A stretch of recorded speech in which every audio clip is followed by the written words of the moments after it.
Hola, ¿cómo están? Bienvenidos a Batial, el podcast de Columbus de México.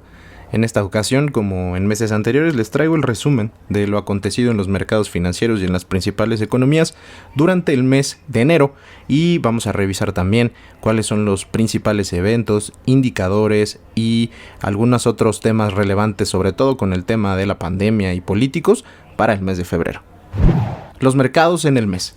El primer mes del año tuvo como principal característica el regreso de cierto nivel de volatilidad a los mercados financieros globales tras un rally generalizado en al menos los 3 meses previos. Nuevamente la pandemia y el incremento en contagios generó durante algún momento de enero una reducción en las perspectivas de crecimiento, sentimiento que se atenuó con noticias relacionadas al desarrollo de las campañas de vacunación alrededor del mundo.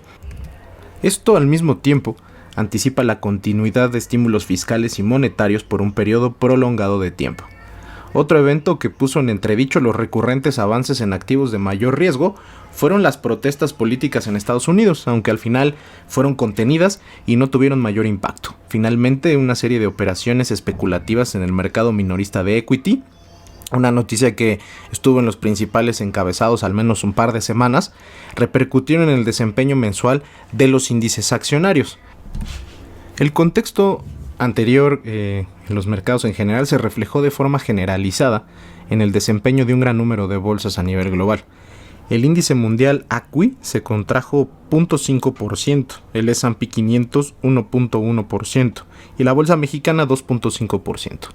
De esta manera se redujeron las ganancias en emisoras del sector tecnológico y se apreciaron avances en otras del sector energético, con el buen desempeño que han tenido las principales mezclas de crudo. El rendimiento de estos activos fue influenciado a finales de mes por la cercanía de los reportes trimestrales. En lo que respecta al mercado de renta fija, aunque la expectativa de acción por parte de los bancos centrales alrededor del mundo sigue anticipando un escenario de tasas bajas por un periodo de tiempo prolongado, el descenso en la aversión al riesgo y la perspectiva de crecimiento que pudiera implicar mayores niveles de inflación en un futuro próximo hizo subir la curva de rendimientos en dólares en enero, aunque al cierre los factores de volatilidad enlistados antes generaron un descenso en la parte larga respecto al cierre de 2020. El bono referencial a 10 años cerró el primer mes del año sobre 1.05% en su tasa. Por su parte, la curva local se favoreció en la parte corta por la perspectiva de recortes adicionales en la tasa del Banco Central. En la parte larga subieron moderadamente siguiendo la volatilidad global que también se observó en algunos activos emergentes. La coyuntura antes descrita también se reflejó en la depreciación que durante enero tuvo el peso, que cerró sobre las 20.56 unidades al mayoreo, reflejando el comportamiento del dólar y en general de variables externas. Localmente, del lado negativo, se han mantenido información con sesgo negativo relacionada con el mal manejo de la pandemia, un inicio lento en el proceso de vacunación y la incertidumbre sobre la recuperación económica en México, a pesar del impulso de la demanda externa. ¿Qué esperar en febrero? Se mantiene como el principal tema respecto al control de la pandemia en 2021 lo relacionado con la campaña de vacunación a nivel global, y por la naturaleza de las vacunas todavía en fase experimental, muchas de ellas, con la posibilidad de que se alcance inmunidad contra la enfermedad en un menor tiempo a lo estimado, para de esta forma determinar cómo se comportará la economía global. Esto ha hecho que toda la información relacionada con la aprobación de nuevas vacunas y los niveles de avance dispares en algunos países anticipen qué tan diferentes serán las tasas de recuperación económica entre países y entre regiones. De esta manera, según las actualizaciones en las perspectivas de crecimiento del Fondo Monetario Internacional, se anticipa un avance de 4% para la economía global, de 5.1% para Estados Unidos y de arriba del 4% para México, por debajo de las perspectivas oficiales plasmadas en el presupuesto de este año. Respecto a la relevancia de una mejoría en el desempeño económico para México y relacionado a que continúen los estímulos, podemos destacar que en la primera reunión de política monetaria, la Fed no hizo cambios y reafirmó la continuación de los programas de compras de activos para seguir estimulando la recuperación de su crecimiento económico. A esto se le sumará un paquete de estímulo fiscal que impulsan Joe Biden y Janet Yellen, El paquete pudiera alcanzar el 1.9 millones de dólares en su totalidad y sería enfocado no solamente a individuos sino a pequeñas y medianas empresas, así como estados y municipios. Por lo pronto, en los primeros días de febrero ya se han aprobado justamente estos primeros desembolsos a las pequeñas empresas y están en discusión ya los cheques para las familias con menores ingresos anuales.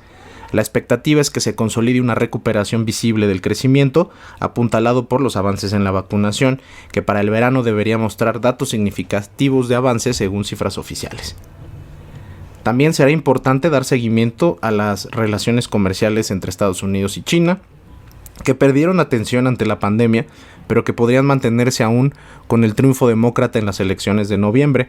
En fechas recientes volvieron los señalamientos a empresas chinas y comentarios negativos sobre las estrategias comerciales del gigante asiático por parte del mismo presidente Biden. Cabe recordar que para el cierre de 2020, China fue uno de los pocos países que terminó el año con un crecimiento positivo en su PIB. Localmente, a diferencia de otras economías, el estímulo fiscal ha sido limitado, buscando no incrementar el monto de la deuda, que ya se ha visto afectada como proporción del PIB por la debilidad económica. Ello permitió que indicadores relacionados a las finanzas públicas, como la deuda y el superávit primario, cerraran el 2020 con una lectura positiva. Cabe recordar que dichos indicadores son clave para posibles revisiones o incluso recortes en la calificación crediticia del país en el futuro. En ese sentido, al momento México mantiene el grado de inversión por parte de las 3 agencias más importantes, aunque para un par de ellas tiene perspectiva negativa. Respecto a la política monetaria local y tras haber tenido la primera decisión del año por parte del Banco Central, la Junta de Gobierno del Banco de México, con una nueva subgobernadora con tendencia a bajar las tasas de interés, hizo su primer recorte de 1/4 punto de manera unánime, como señal de apoyo a las amplias condiciones de holgura de la economía y a la recuperación del crecimiento. No obstante, la presión de la inflación subyacente, que ha observado una importante persistencia, y el aumento esperado en las tasas de largo plazo del exterior podrían mantener espacio para bajadas adicionales. Por último, seguirá siendo relevante la lectura negativa que ha tenido hasta el momento la política económica de la 4T, de la Cuarta Transformación, especialmente respecto al sector energético. Es importante recordar que durante 2021 aparecerán riesgos asociados a este tema, al político.